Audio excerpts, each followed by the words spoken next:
Today I'm going to be telling you about a local ghost story which comes from the town of Southport, and strangely, not a lot of the locals know about it.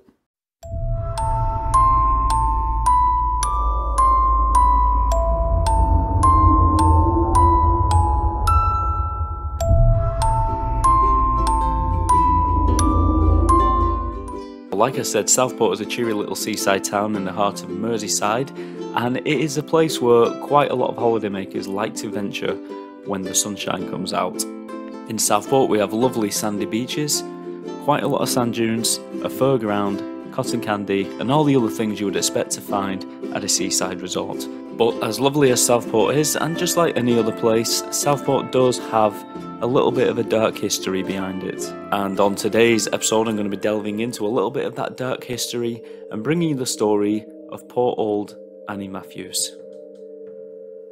Now, the story of Annie Matthews centres around a multi-storey antique shop called the Royal Arcade, which is situated at the top of Lord Street in Southport. For those of you who don't know, Lord Street is a main stretch of shops which runs for about a mile. All the shops sit beautifully underneath a Victorian canopied boulevard. And situated at the bottom of Lord Street is the Royal Arcade. Apparently the entranceway of the building is haunted by a lady who lived way back in the Victorian times, and her name was Annie Matthews. The building these days is a home of over 60 independent stalls across 30,000 square feet, selling items such as vintage furniture, antiques, retro toys and much more. It's literally an Aladdin's cave. The Royal Arcade was built in 1883, and I found a shred of information that suggested that it may have been a Methodist church for a while, but I can't find any hard evidence of this actually being true. But what I do know is at some point it was bought by a Mr. T.R. Highton and transformed into a furniture shop that traded until 1999, before the family retired. And it remained empty for some time until it was purchased and reopened as a Royal Arcade, as we all know it now in the town of Southport. The building itself, although filled with antiques, isn't void of its own character, still holding on to its past. With a treasure trove of goods spread over various floors and scattered around a maze of corridors and rooms, it's actually quite easy to get lost momentarily. In fact, it almost feels as though you stepped back in time as you were walking around this old historical building. But is it haunted? Well, let me tell you the story of old Annie Matthews and her baby. The story goes that way back in Victorian times, a homeless lady named Annie Matthews walked across the shore of Southport Beach all day long, collecting wood to sell as kindling, desperately collecting whatever little money she could. And begging was probably another of Annie's methods of claiming some spare change to feed herself and her young baby. And as the sun set on the seaside resort, Annie Matthews would either sleep rough under the pier or in the entranceway of what we all know now as the Royal Arcade. Apparently, at this time in history, the building had its very own night watchman named Arthur Hesketh. Arthur Hesketh would regularly let Annie and her baby keep warm by the brazier that burned throughout the cold night. He even provided warm drinks and pies and sandwiches to fill their hungry stomachs. In short, Arthur Hesketh looked after Annie and her child, and she always knew that he would welcome her and provide her a safe place to stay for the night. One winter's day, Annie had been walking the shore of the frozen beach all day collecting wood to sell. As 6 p.m. approached and Annie still hadn't sold any firewood, she decided she should probably head for the Royal Arcade. It was bitterly cold, and she and her baby desperately needed to feel the heat of Arthur's fire. When Annie arrived at the Royal Arcade, she was distressed to find that Arthur was nowhere in sight. Unknown to her, he had been taken ill, and he was unable to look after the building on that very cold night. Annie waited and waited, but Arthur didn't show. She lay down by the door in the entrance, wrapping her arms around her child in a desperate attempt to keep them both warm. She didn't succeed. The next day, as a policeman was doing his morning patrol, he walked past the Royal Arcade and found Annie's frozen, lifeless body, still cradling a frozen child. Poor old Annie Matthews and her baby were buried in a pauper's grave at the Holy Trinity Church on the opposite side of Lord Street. But apparently Annie's ghost wasn't content to stay in the grave. It is said that on really cold, icy nights, Annie Matthews and her baby returned to the entranceway of the Royal Arcade. The eerie phantom sounds of her wailing and crying can be heard on the night breeze as she desperately calls out for her friendly night watchman, Arthur Hesketh. Now, after I read about this ghost story, I was very surprised to find out that not a lot of people in Southport actually know about it. And so, I fell down a rabbit hole and I'd become obsessed with trying to find out if Annie Matthews actually existed. And so I started my investigation by visiting the Holy Trinity Church where Annie Matthews is supposed to be buried, but I quickly realised that she probably didn't even have a headstone due to her being homeless and buried in a pauper's grave.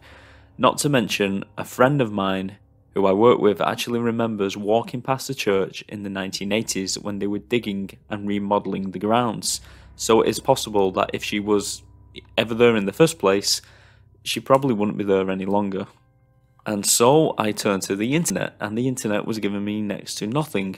The only thing that I could find on the internet was the short story of Annie Matthews that I've just adapted slightly and brought to you on this episode. Now, apparently the story was told on a local ghost walk in 2018, according to the original article I found. And the writer of this article was a man called Mr. Jeff Wright. I knew if I was going to find out anything about this ghost story, I would find it from this man. Now, Jeff is a local historian in Southport, and he's also the author of this book, Foul Deeds and Suspicious Deaths Around Southport. In this book, Jeff uncovers some of Southport's most darkest history, including a child killer and a murderous doctor. I must say, I did enjoy every page of this book. It is a really interesting read, and I recommend it to anyone. So, I knew that Jeff was a man I needed to talk to, but I was having trouble getting in contact with him, and I wasn't even sure whether he would respond. So, I carried on with my amateur investigation. And so, I turned to Facebook. I actually posted on a local Southport group. I tried to join the group under my Bizarre Podcast profile on Facebook, and obviously it kept getting knocked back. I think the admins of the group thought I was just trying to promote my podcast, so I sent them a message explaining myself, telling them who I was and what I was doing, told them all about the podcast and the story I was looking into, and I explained that I just needed more information and I was looking to the people of Southport to see if they could provide me with any, and they very kindly let me into the group. Once I was in, I posted my first post. I gave a brief description of what this episode was going to be about. I gave the story of Annie Matthews in full and a little history on the building. I wanted to know what other people knew about the Royal Arcade. And it turned out no one really knew much at all. I had hit another brick wall. But one name kept popping up, one familiar name kept popping up. Jeff Wright.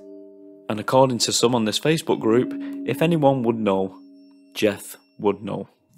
And I was very happy to find that one of the members had actually sent me a link to Jeff's Facebook page. Why hadn't I thought of this before? I do not know. But I was finally getting somewhere. And so I decided to reach out to Jeff via Facebook Messenger, but I still wasn't sure whether he was going to respond. So imagine my delight a few hours later when I heard the ping on my mobile phone and the notification was a response from Jeff.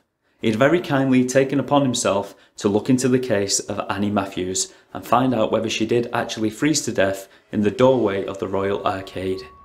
So Jeff went away and did his stuff. And so a few weeks went past and I finally received the message from Jeff I'd been waiting for. But unfortunately, he couldn't find much evidence that anyone under the name of Annie Matthews ever died in the entranceway of the Royal Arcade.